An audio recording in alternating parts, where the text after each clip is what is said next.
right, everyone, this is Tim of the Online Big Blue. We'll bring you the best in New York Giants sports talk and entertainment. It's getting closer to Denver. Friday, September 10th. Ooh, you could smell the game. You could smell it in the air. Giants 2.5-point dogs at home to the Broncos. I don't agree with that. I would have called this either an even game or had the Giants by like 1.5. I wouldn't have called them that right now because you don't know. It's the first game of the season. Anything can go anywhere. We're going to break down the game a little bit, but I wanted to talk about the Cowboys versus the Buccaneers game.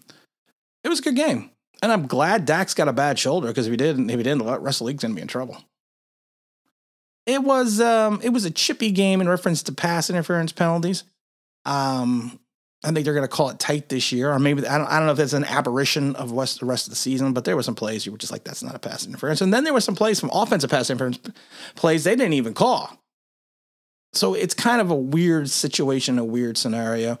Dallas's defense looks just like last year's, but again, it's one game. How bad did the Giants' defense look in 2007 for like 3 games?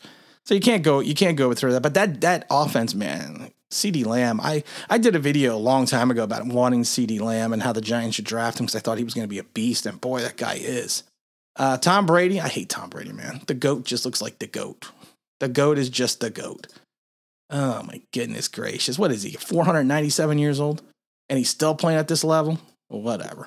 But let's not get into that crap because, you know what, Dallas, of course, is in our division. If they straighten out that defense and with that offense, it's going to be tough this year, guys. Let's not sit there and think to ourselves that we're going to run away with this division because Washington looks like they're going to be good. And Dallas, like I said, if Dallas can figure out their D, man, I would get concerned. But you know, it's the Bronco game, 2.5-point dogs. You know, if you break down the game, I think you're going to have to look at it in reference in some ways to injuries. Bradley Chubb has an ankle injury, but both are probable. So is their tight end. The Giants, of course, listed consists of Evan Ingram, calf, who was doubtful, Kyle Rudolph, who we're going to need with the foot, Adoree Jackson with the ankle, Darius Slayton are all questionable, Saquon Barkley at the knee, wide receiver, Kenny Galladay, and Kadarius Toney illness are probable. I worry about putting Toney into this situation. I hope they don't. I hope they ease him in slowly because this guy's barely been in camp. This guy's barely played. He hasn't even played a game yet. I get worried if they put him back to return kicks, but then I also get worried if they keep Peppers in back to keep return kicks. So, I mean, consistency, if you look at injury-wise, we're all pretty much the same. I mean, like I said, I would like to see Chubby out. I'd like him to fall down the steps and hurt his ankle. Nothing serious, just, maybe a 1-week injury. It also marks the return of Pat Shurmur, the 9-23 coach of the New York Giants. He's in his second season, of course, as the offensive coordinator. It's going to be interesting because I think that the offense for Shurmur does not get enough credit. I think Teddy Bridgewater, who beat out Drew Lock, and really it's a close contest, is going to be interesting. You also got Melvin Gordon still in the backfield. Melvin Gordon, of course, came over from the Chargers. He's going to start ahead of Williams, the rookie. But I would not be shocked. You're going to get a healthy dose of that running game. And they're wide receivers. People are just thinking this game's going to be a cakewalk. You got Cortland Sutton, you got Jerry Jeudy, you got Tim Patrick, you got Noah the tight end, you got the other tight end, I can never pronounce his name, Bingabunga, Albert something. You got McManus, the kicker, who was the AFC Special Teams Player of the Week twice last season. So it's not going to be a cakewalk, guys. And the Shurmur offense, if everyone extols the virtues, of course, of Daniel Jones that first season, which was under Shurmur. Now, Teddy Bridgewater, to me, does not have the big play pizzazz that Drew Lock does, but he also has something to do that Drew Lock does not have. He's consistent. And he's going to be consistent, and he's not going to turn the ball over. He's not going to make the big mistake, and that's what Drew Lock's biggest issue was, kind of like Daniel Jones. They kind of mirror each other a little bit, but he's consistent, and I think we do need to watch out for that offense. I don't think people. I think some Giant fans are just taking this game and overlooking at it, because then you got to face the facts that the defensive pass rush against the Giants' offensive line. Yikes. You got Malik Reed, Bradley Chubbs, Von Miller. Von Miller's healthy after missing most of 2020. I mean, you also got Patrick Surtain in the backfield, in the defensive backfield.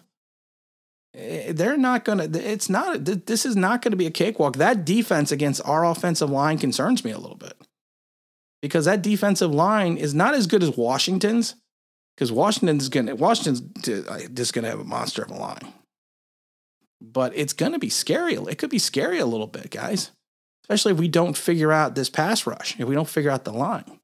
Now, in reverse, the Giants, even though they don't, the Giants' biggest issue is they don't have an edge. They don't have a defensive end. They don't.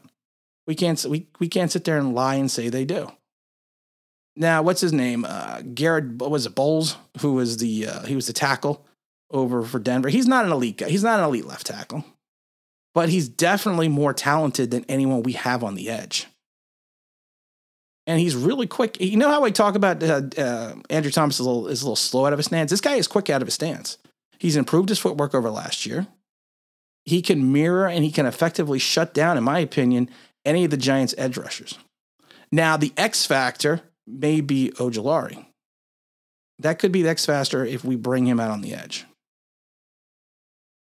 Now, Garrett has also improved as a run blocker as well from back in his days in college. You know, you can actually say that Munchak had a hand in taking care of that.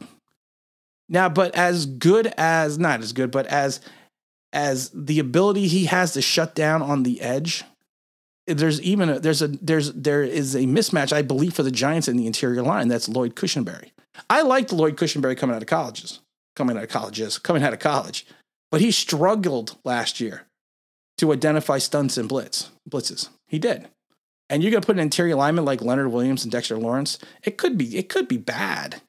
Now, Cushenberry did not miss a single snap last year, which is important because for him to make a significant improvement or jump into the next level, he's going to have to continuously play. And again, another guy coached by Mike Munchak. So it's going to be an interesting matchup for the Giants. But I think if we can take advantage of a situation, it's going to be on the interior blitz. And I think that, like I said, we have to, and I know, like I said, everyone wants to call this game a cakewalk, but this team, the team itself, the Denver Broncos, in some ways mirrors the Giants. But I think they have a much better pass rush than the Giants, and the Giants have a much better secondary. So it's a kind of a vice versa thing. I'm not going to tell you who I think is going to win, because I'm going to do that on Sunday's preview show.